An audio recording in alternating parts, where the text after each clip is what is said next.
You say you've been praying, but you feel empty.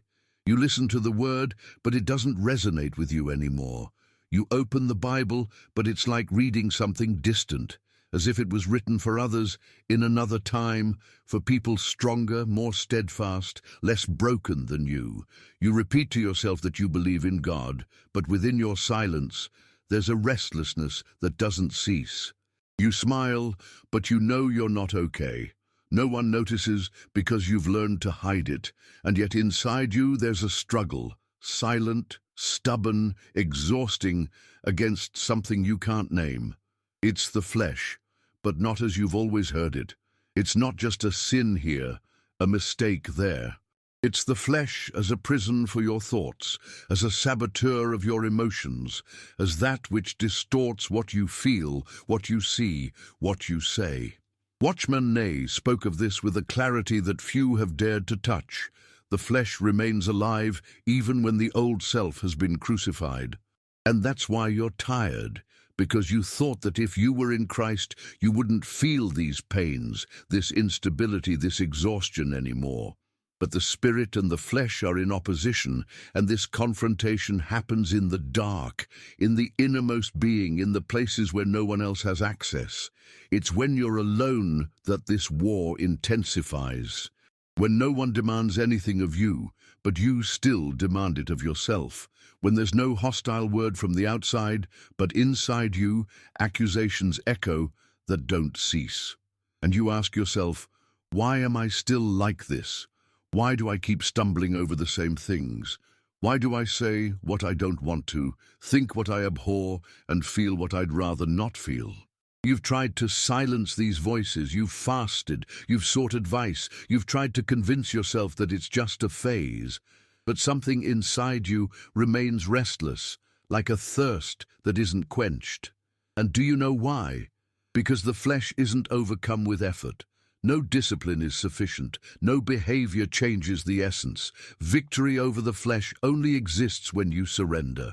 Surrender, that word that seems like weakness to your eyes, but it's in it that the secret lies. It's not stopping fighting out of giving up. It's stopping fighting because you understood that only the cross is capable of overcoming what corrodes you. You can try to appear strong. You can shield yourself in every possible way. But if you're not crucified with Christ, the flesh will continue to dictate your reactions. What you feel when you're contradicted, when you're rejected, when you're ignored, all of this reveals whether or not your self has been taken to the cross. Watchman Nee said that true Christianity begins when the self is abandoned, but you still protect yourself too much. You still want to preserve your desires, your self-righteousness, your way of seeing the world. And that's why you remain trapped. You want to follow Jesus without giving up control. You want to be guided by the Spirit, but you still need everything to make sense. You want to trust, but you demand explanations. You want to rest, but without letting go of what afflicts you. The flesh is subtle. It doesn't always appear as open rebellion. Often, it hides in zeal, in self-pity, in the desire to be right, in the silent comparison with those who seem to be winning. It hides in loaded silences, in interrupted sentences, in eyes that no longer shine. It disguises itself as emotional fatigue, spiritual weariness, mental exhaustion. But deep down, it's there, trying to stay alive. And you know it, because you've felt what it's like to empty yourself for a brief moment, and you also know how much it costs. The Spirit wants to lead you to the cross, not as a religious symbol, but as a daily experience. And that's exhausting, yes. Because the cross demands everything. It doesn't accept half measures. And you're afraid of that because you don't know who you'll be if you lose this control you think you have. You fear stripping off the masks that still protect you.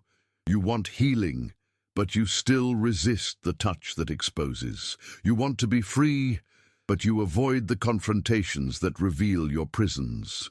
And that's why the flesh wins. Not because it's stronger than the Spirit, but because you haven't yet yielded, because you still negotiate, postpone, relativize. You rationalize your own impulses. You justify your reactions. You feel like a victim of others, of the world, of circumstances. But what is it inside you that hasn't died yet? Watchman Nee wrote that many live as if Christ had died for them, but not as if they had died with Christ. You understand salvation, but you haven't yet understood personal crucifixion. And that's what prevents you from resting, because while the flesh is alive, the heart is restless. While the self still governs, the spirit cannot lead. Have you ever found yourself reacting harshly, even when you wanted to be gentle? Have you noticed how certain situations throw you off balance without any warning? Have you cried alone for having said what you didn't want to, for having acted like someone you don't want to be? That's the flesh screaming inside you. It still wants to prevail. But it only dies when you decide not to argue with God anymore. When you accept being exposed, broken, emptied, when you stop wanting to understand and just say, "Yes, Lord, do in me what is necessary." You need to stop running away from yourself. You need to face what you feel, what you think, what you haven't yet surrendered. Because as long as you mask your interior, healing won't come. The flesh won't be overcome with spiritual makeup, and you know it. You've seen how fragile the attempt to appear strong is when everything in you is crumbling. You've tried to convince yourself that you'll get better on your own, but you always end up back in the same place. Christ in you needs to be more than just a discourse. He needs to be the life. Watchman Nee said, "God didn't call us to improve the flesh, but to crucify it." You don't need to be a Christianized version of your old self. You need to be a new creation. But for that, it's necessary to die. Die to the need for approval. Die to the praise you still seek. Die to the pride that still prevents you from asking for forgiveness. Die to the self-image you've built and still try to sustain. Have you noticed that you're afraid of being forgotten? That there's a deep desire to be recognized, validated, seen? That many of your reactions come from old wounds that you never allowed the Spirit to touch? That's what the flesh feeds on, what you still protect too much. And that's where it needs to die. And you don't need to wait for a major collapse for that. The cross doesn't need to be accompanied by tragedies. It can be accessed now as you read these words and feel that something inside you is being touched. Don't fight it. Don't harden your heart. You've closed yourself off for too long. You've resisted more than you should have. You've hidden behind so many justifications, but now it's no longer possible. You need to allow the Spirit to lead this process, because only He can heal you from what you yourself can't name. Only He can restore what has been distorted within you. You want to be light, but you're still full of weights. You want peace, but you still fight for control. You want to love, but you still fear surrendering. That's why the flesh consumes you, because it wants to ensure your survival, even if it means preventing your freedom. But you weren't called to survive. You were called to live, and to live in Christ means losing what is yours to receive what is His. Write in the comments, "God is my peace." If you feel that only in Him does your soul find rest, you feel it, don't you? That something inside you still fights to remain intact, as if it could protect what's left of you after so many losses, after so many words you had to swallow in silence, after so much strength you pretended to have. But the cross doesn't negotiate. It comes to break, and then to rebuild. Watchman Nee spoke of this breaking point as the beginning of true life, when there's nothing left to protect, and you finally stop trying to be something God never asked you to be. It's hard to reach that point, and not because you lack faith or because you don't love God, but because you're afraid of what will remain when everything you've built in yourself falls to the ground. You fear not being loved anymore if you stop being useful. You fear being forgotten if you stop pleasing. You fear being replaced if you're too sincere about what you feel. That's why you maintain control. Control words, looks, emotions, reactions, and you get exhausted while trying to appear whole. But the Spirit sees.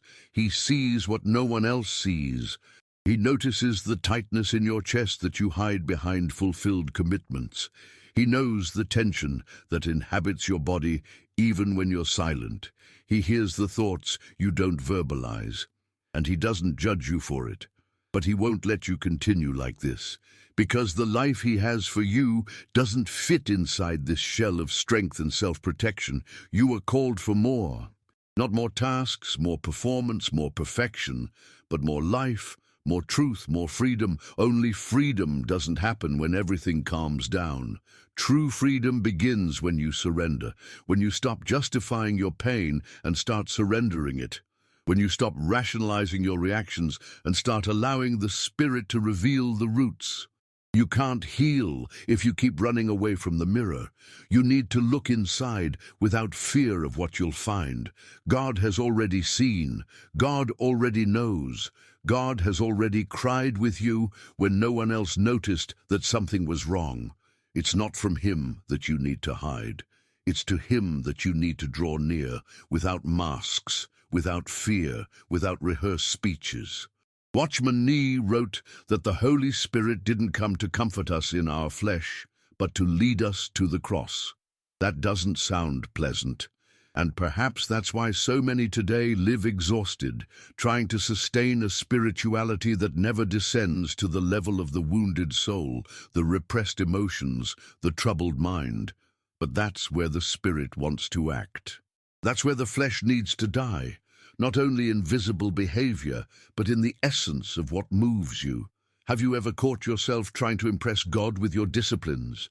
Have you ever tried to hide your irritation with a loudly sung praise? Have you ever answered "everything is fine" when you knew it wasn't? That's the flesh trying to maintain control even before the one who sees everything. And the Spirit is saddened not because you're weak, but because you keep trying to be strong alone. He wants to teach you that true strength comes from recognized weakness, that it's in surrender that you win, that it's in the collapse of your independence that true communion with Christ begins. You were taught to resist, to fight, to stand firm. But the gospel is another way. The gospel invites you to fall to your knees, not out of guilt, but out of surrender. The cross doesn't demand performance. It demands surrender, and your flesh resists that because it knows that once surrendered, it loses dominion. Have you noticed how the flesh sabotages your relationships? How it misinterprets words, distorts intentions, amplifies offenses? How it makes you remember old wounds at the exact moment you try to love someone? How it insists on reliving rejections that should have already been buried? It's the flesh trying to keep you in emotional prison. It's it making you react coldly when your heart wanted closeness. It's it that silences your voice when you need to ask for help. And sometimes it's also it that makes you talk too much, trying to compensate for insecurity with justifications and empty words. Watchman Nee said that the flesh is deceptive because it can seem spiritual. It can disguise itself as zeal, as holiness, as maturity. It can make you fulfill all the external rules and even so keep your heart far from the cross. Therefore, you need to discern it, and that doesn't happen through mental effort. The flesh isn't overcome with reasoning, but with light. You need revelation. You need the Spirit to bring to light what you don't want to see, because only what is exposed can be healed. And only what dies on the cross can be replaced by the life of Christ. You want transformation, but it won't come from the outside. It won't come with more study, more meetings, more methods. Real transformation begins when you stop resisting, when you stop defending yourself even from God, when you drop the internal weapons you use to survive, when you say, "I don't know how to change, but I'm willing to die to myself." That hurts, because dying to yourself is giving up trying to control how people see you. It's accepting being misunderstood without needing to explain yourself. It's loving even when you receive nothing in return. It's continuing to serve even when you're not recognized. It's forgiving before the other deserves it. It's being silent when everything in you wants to justify. It's yielding when everything in you wants to win. It's allowing the cross to undo your plans, your logic, your survival strategy. But that's where life begins, because where there is death, there is resurrection. Where there is surrender, there is power. Where there is silence before God, there is a voice from heaven. You weren't made to live by strength. You were made to live by grace. But grace doesn't operate where there is still pride. Grace manifests where there is dependence. And that's why you need to stop. Stop pretending. Stop running. Stop hiding. Stop trying to solve everything with your own hands. The Spirit isn't demanding more effort from you. He's asking for space. Space to act where you can't. Space to touch where you don't let anyone touch. Space to be all that you've tried to be alone. And you know you need that, because you've already tried, and you couldn't. You've already strived, and you were frustrated. You've already promised, and you broke promises. You've already planned, and everything turned out differently. And that doesn't make you worse. It makes you ready. Ready to live the life of Christ in you. You're hungry for something real. You're tired of the surface. You're tired of repeating what you've learned without experiencing it intimately. You're tired of smiling on the outside and imploding on the inside. You're tired of seeming firm when everything in you asks for comfort. And God sees that. God knows that thirst. And that's why He's allowing this confrontation, so that you see yourself, so that you surrender, so that finally you live. Watchman Nee said that the cross isn't just an event on Calvary, it's a principle of life. And that principle needs to govern every detail, every thought, every intention. The cross needs to be present when you choose to forgive, when you decide not to respond to the offense, when you give up reason, when you endure without applause, when you say yes to God without knowing what will come next. The cross is the place where control dies and faith is born, where pride dies and communion flourishes, where fear dies and peace is established. You've been living by strength, but strength no longer sustains you. It's time to die to that self that needs to understand everything, solve everything, hold on to everything. You need to let go. You need to stop. You need to rest. And resting isn't the absence of problems. It's the presence of Christ. Resting is ceasing to fight against what you can't overcome. It's trusting that what you don't understand is in the hands of the one who governs all.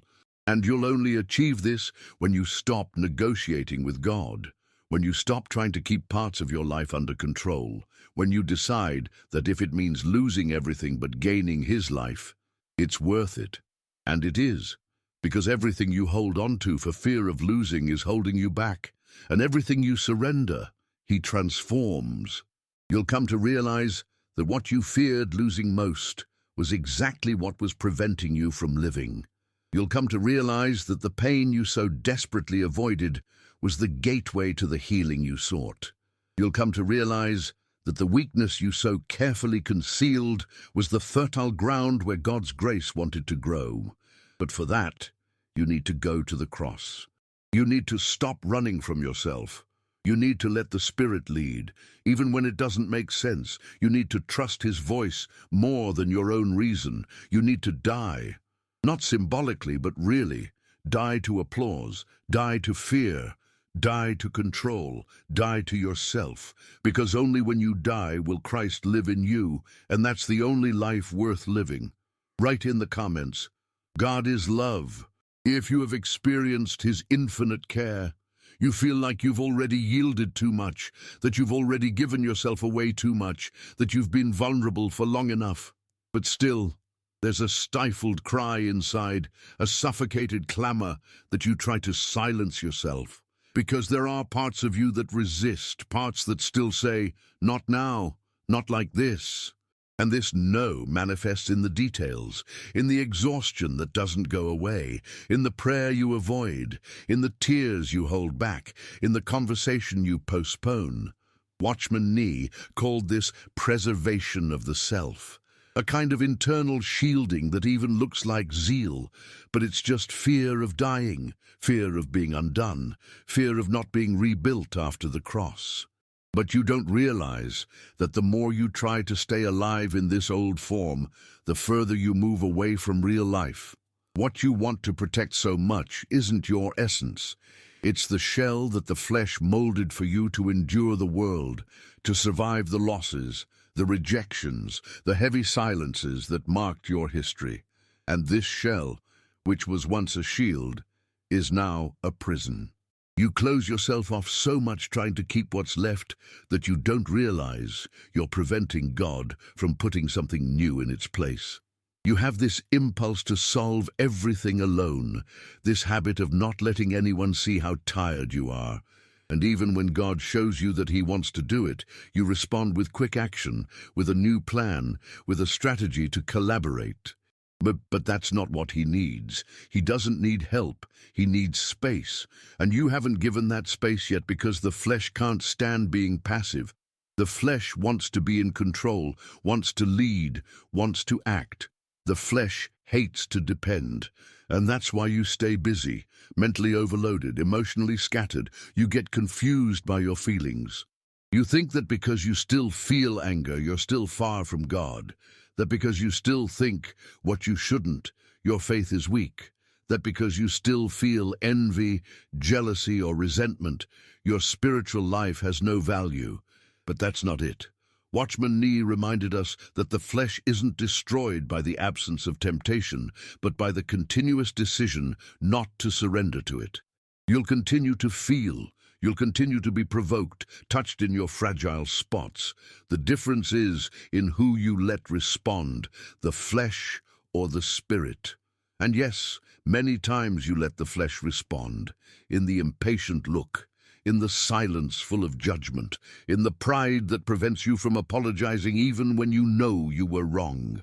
But what you do after that is what reveals whether you're walking with Christ, because the flesh feeds on guilt, accusation, comparison. But the Spirit leads you to repentance, surrender, grace. The difference is in where you remain after you fall. You need to stop measuring yourself by others. Stop comparing yourself to those who seem to have overcome what you're still facing. You don't know how much they're hiding too. You don't see the inner war of those who remain silent. You only see what's shown. But God sees the invisible, and He doesn't demand perfection from you. He calls you to the cross.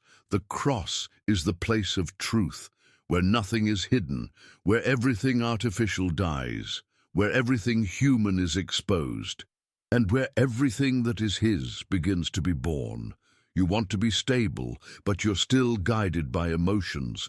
You want to be firm, but you still change direction according to external pressure. You want to be sensitive to the Spirit, but you still react more to the environment than to His voice, and this frustrates you. Because you've already lived profound experiences, already had moments of sincere surrender, already felt His presence like a fire that consumes everything. But these moments seem distant now, as if they've been left behind, and you feel ashamed to say that, because you think you should be more beyond, more mature, more constant. But it's not about how much you've advanced in your perception. It's about how much you've died in your flesh. And dying doesn't have to do with how long you've been walking with God. Dying has to do with surrender. And surrender needs to be daily, because the flesh regenerates. It doesn't accept the cross willingly. It comes back. It comes back with new justifications, with new ways of seeming acceptable. And if you don't watch out, it settles in again, dressed in zeal, in routine, in false holiness. You're still fighting against thoughts you can't control, against memories that insist on returning, against a feeling that no one truly understands you. And all of this is the territory of the flesh. But you don't need to defeat it alone, because Christ has already conquered. And His victory manifests in you when you stop fighting on your own, when you surrender. Not in a beautiful, romantic way, but for real. Like someone who's tired of trying to look strong. Like someone who's tired of trying to look good. You need to admit that you still care too much about what people think. That you're still afraid of disappointing. That you still do things to stay relevant, present, needed. And there's no condemnation in that. There's just an invitation. The Spirit is calling you to live differently, without this constant pressure, without this weight of needing to be something. He wants you to know the lightness of dependence, the beauty of uselessness that pleases God, because you don't need to produce to be loved. You don't need to always get it right to be accepted. You're already loved. You've already been accepted. You're already complete in Christ. But the flesh doesn't believe that. That's why it pushes you towards performance, towards comparison, towards anxiety. That's why you feel indebted all the time, as if you always owe something to God, to people, to your own ideal of perfection. But the cross came to end that debt. There is no more condemnation. And if there's still a charge, it's because you're listening to the wrong voice. You still try to stay within the standards, within the molds, within the results. But the kingdom isn't about that. The kingdom is about being. It's about being surrendered. It's about loving until it hurts. It's about remaining even when everything in you wants to run away. It's about continuing to pray when you feel nothing, about continuing to listen even when you don't understand, about continuing to serve even when no one notices, because the flesh wants glory, but the Spirit calls you to the hidden, the place where only God sees, and that's where the transformation happens. Watchman Nee said that the Spirit doesn't work in a hurry, and you live in a hurry to change, to improve, to stop feeling what you feel. But God isn't in a hurry. He wants you to learn to dwell in Him, to stay, to rest. You live tired, not because of the circumstances, but because you still fight against the process. You still want to accelerate what can only be done with time. You still want to reach a place that can only be reached with death. Have you noticed how difficult it is to accept that there's no way to force change, that there's no way to manipulate God's actions, that the only thing write in the comments, "I believe in God," if you believe that He can perform miracles in your life. That doesn't frustrate you is also this expectation that, by praying, everything would work out, that it would be enough to fast more, dedicate yourself more, do everything right, and the internal confusion would cease. Because the truth is that you've already tried. You've already bent your knees when no one saw, already cried out with tears, already remained silent in the face of offenses so as not to sin. And yet something inside you remains restless, as if the flesh were hidden in other places, no longer in the obvious, visible sins, but in the intentions, in the motivations that no one discusses, in the thoughts that aren't said but that you know are wrong. It's there that the flesh clings when it can no longer show itself, and you blame yourself for that, for still feeling, for still desiring, for still getting irritated, for still getting hurt by what people say. You feel ashamed for not being able to maintain serenity. You wonder if deep down you're really being transformed. Because if you were, why does it still hurt? Why do words that should already be irrelevant still pierce you? Why do you still compare yourself to someone you know has nothing to do with you? And this guilt grows, silently, until you start to move away. Not out of rebellion, but out of fear. Fear of being a fraud. Fear of discovering that you're fighting a losing war. But you didn't understand that the presence of the struggle isn't failure. It's a sign of life. Watchman Nee said that the spiritual man recognizes his flesh, and that's why he suffers. Those who haven't yet been awakened by the Spirit don't feel this discomfort. You feel it because you're being confronted, because the Spirit is touching places that no one else has touched, and that hurts. Because it reveals, it exposes, it tears off the layers that you took years to build. But this pain is necessary. It's what prepares the ground. It's what reveals where there's still resistance. It's what indicates that there's something alive that needs to die. You want to trust, but your flesh still tries to predict, tries to calculate, tries to understand, tries to guarantee. You pray, but at the same time you already formulate a plan. You say you surrender, but you keep a part with you, as someone who fears that God won't take care of it with the same sensitivity as you. And that's why the Spirit is silent sometimes. Not because it has abandoned you, but because it's waiting for you to let go. It doesn't force, it invites. It waits for you to empty yourself so that it can fill you, and this emptying, this process of surrender, is slow. Not because God delays, but because you still resist. There are times when you're even ashamed to pray. You feel that your words are repeated, empty, without direction. That God must be tired of the same prayer, the same request, the same cry. And that's where the flesh wins. When it convinces you to be silent, when it makes you doubt God's fatherhood, when it makes you believe that you're alone. But the truth is that He has always been there, even in your silences, even in your retreats, even when you hide under the routine. He was there, and He continues to be, waiting, desiring your return, not to correct you but to heal you. You need to stop measuring your walk by the stability of your emotions, because there will be days when you'll fluctuate. There will be days when the soul will scream. There will be days when the heart will hurt for no clear reason. And that doesn't invalidate your faith. It doesn't mean that you've regressed. It means that you're human, and that God is molding you, not to stop feeling, but to stop being dominated by what you feel. The flesh screams, but the spirit whispers. And God's whisper is more powerful than any internal scream.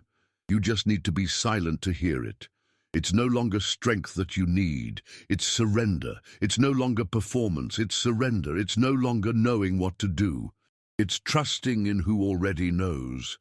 And trusting in your case will be synonymous with losing. Losing logic, losing control, losing reputation, losing the image you created of yourself. But you'll realize little by little that all of this was weight, that all of this kept you tired, and that by losing you finally win. You gain lightness, you gain freedom, you gain discernment, you gain peace. And this peace isn't the absence of conflict, it's the presence of Christ. It's the certainty that even when everything crumbles, you're being led. You need to learn to dwell in this presence. Stop running from yourself. Stop filling the voids with activities. Stop silencing your pain with distractions. It's necessary to look inward, even if it hurts. Because God dwells in the deep. And if you continue only on the surface, you won't know Him as He wants to be known. The flesh wants to keep you on the surface, wants you to continue on autopilot, praying without expecting an answer, reading the Bible without expecting direction, serving without expecting transformation. But the Spirit wants depth, and depth demands courage, demands vulnerability, demands time. And you've avoided that because you know that by diving in, you'll need to leave many things on the edge. You'll need to leave masks. Leave justifications, leave the right to be understood. But that's the call, to die to live, to lose to win, to descend to be lifted up, to be broken to be remade. Watchman Nee always pointed to this raw reality. The gospel is confrontation, it's a cross, it's loss, but it's also resurrection, it's power, it's glory.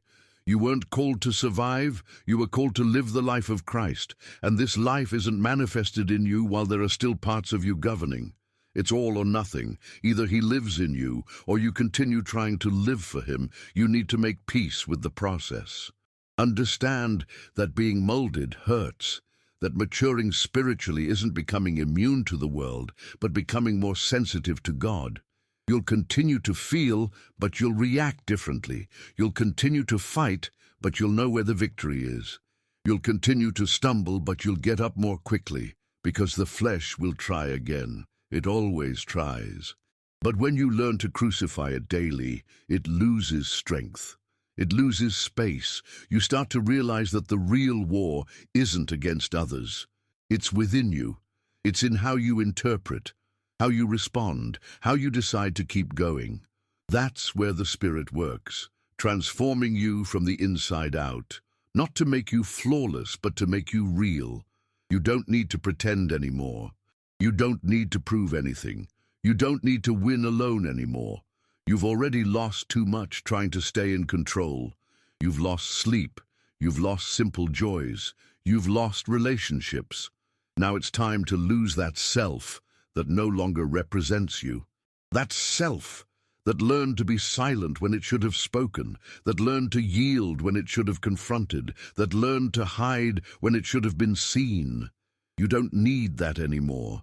You can be weak, you can be broken, you can be limited, and still be filled with the Spirit, because it's not about what you do, it's about how much you surrender. And the more you surrender, the lighter you become. The clearer the direction becomes, the sharper God's voice becomes, and everything starts to change, not because the world changes, but because you change, because the Spirit gives you new eyes, a new heart, a new mind, and you start to live from heaven even while walking on earth. So now, breathe. You don't need to rush. You don't need to understand everything. You just need to say yes. Yes to the cross, yes to the death of self, yes to the life of Christ, yes to being led where you never wanted to go, but where God always wanted to meet you, because it's there at your weakest point that He will show you what strength is. It's there in the darkest place that He will turn on the light. And you will see, you will feel, you will live. Because you weren't made to carry everything. You were made to be carried by Him, in love, in truth, in surrender. Write in the comments, God is my guide, if you trust that He directs all your steps. So you need to understand, with the full weight of spiritual reality, that what holds you back today isn't the size of the struggle, but the illusion that there's still something in you that deserves to be protected from the cross. You keep holding on to fragments of that wounded, tired self, shaped by experiences that didn't end well. You hold on to memories as if they were proof, not wounds that need to be surrendered. You feel insecure, but instead of confessing it, you stay silent. You feel forgotten, but you tell yourself that everything is okay. You feel undervalued, but you keep serving because you think that if you stop, you'll lose your worth. And all of that is the flesh trying to keep you alive in the worst way possible, alive to yourself, to your pains, to your internal constructs that were made to resist, but not to live. It's too subtle to seem like a sin. There's no scandal, no appearance of wrong. And that's why it's so dangerous, because you believe that everything is okay while your heart is hardened, while your gaze has lost its shine, while your voice no longer carries conviction, only obligation. You do what needs to be done, but the Spirit no longer flows. And you know it, you feel it, you just don't know how to get out of it. Or maybe you do, but you still resist because you know what the cross demands. It demands everything. It demands that you stop holding on to your version of the facts. It demands that you stop wanting to be justified. It demands that you stop expecting recognition. It demands that you stop trying to explain what you feel. You've been misunderstood so many times that you've learned to be silent. But the problem isn't the silence, it's the prison behind it. You need liberation, not noise, but truth. Not new experiences, but death. Death of the self that felt abandoned. Death of the self that wants to be right. Death of the self that plays the victim.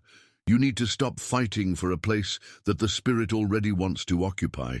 It's not your role to prove anything. It's not your mission to sustain an image that you can't carry anymore.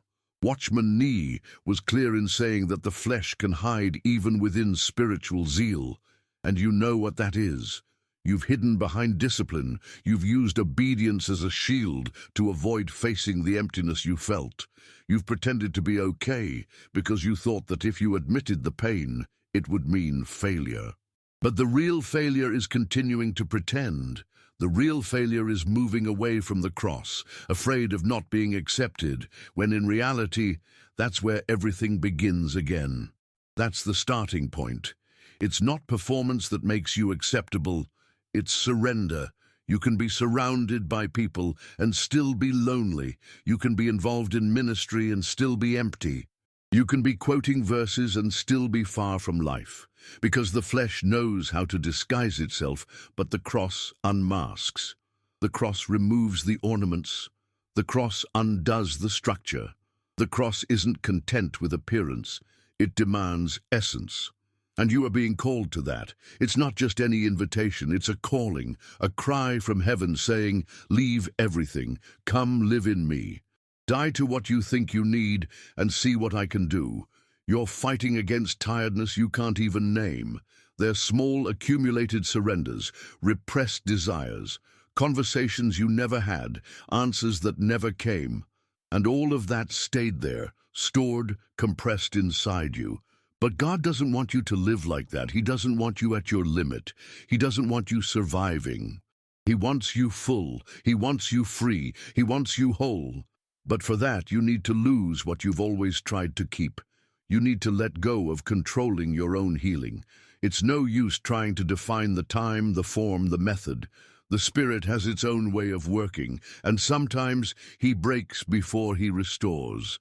Sometimes He silences before He speaks. Sometimes He takes away before He gives. But always, always, He transforms. Never for less, never for destruction, always for life. You just need to trust that the pain of the process will never be greater than the love that sustains you. The cross of Christ isn't just a memory, it's a daily reality. And if you still think you need to deserve something, it's because you haven't understood the cross. If you still expect human retribution, it's because you haven't understood the cross.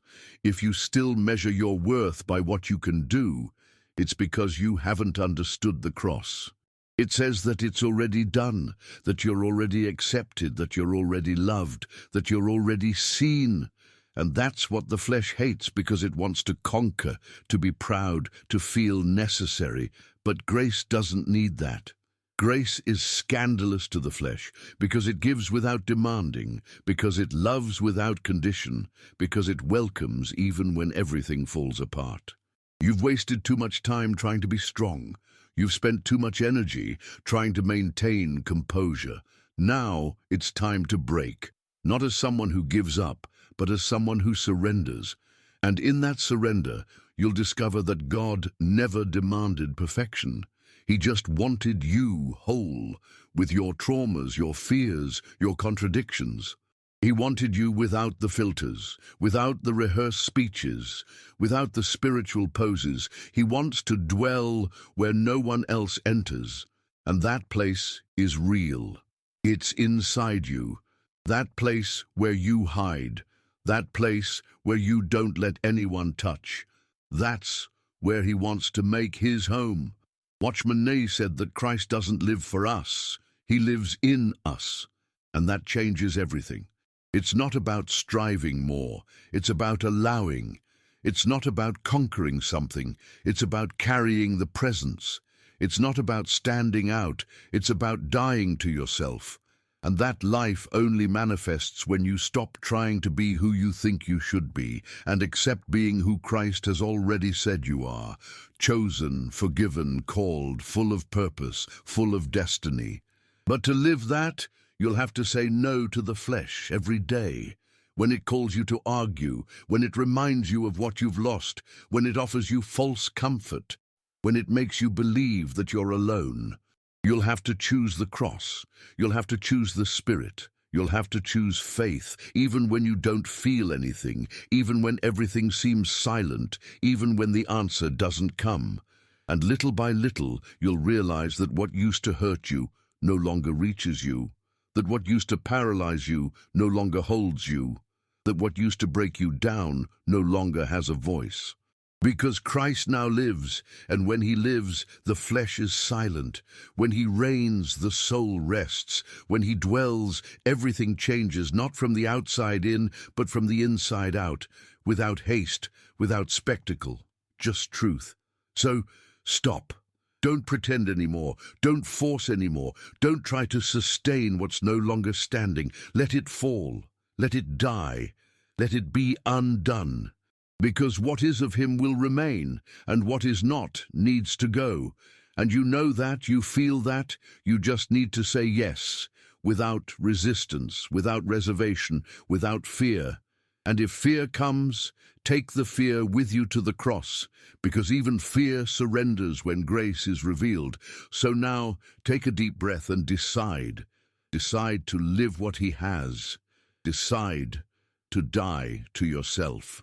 Decide to trust, because life in Christ begins where your effort ends. And that place, that point of surrender, is where true glory begins. It's there that you'll find what you've spent so long looking for. It's there that you'll hear, again, His voice saying, "I never wanted you to be perfect. I just wanted you to be mine." Write in the comments, "God is my salvation." If you recognize that your redemption is only in Him, share this blessed video so that it can touch and help other people like you and me. Want to delve even deeper into faith and prayer? Download our exclusive ebook on how to strengthen your spirituality today. The link is in the comments below.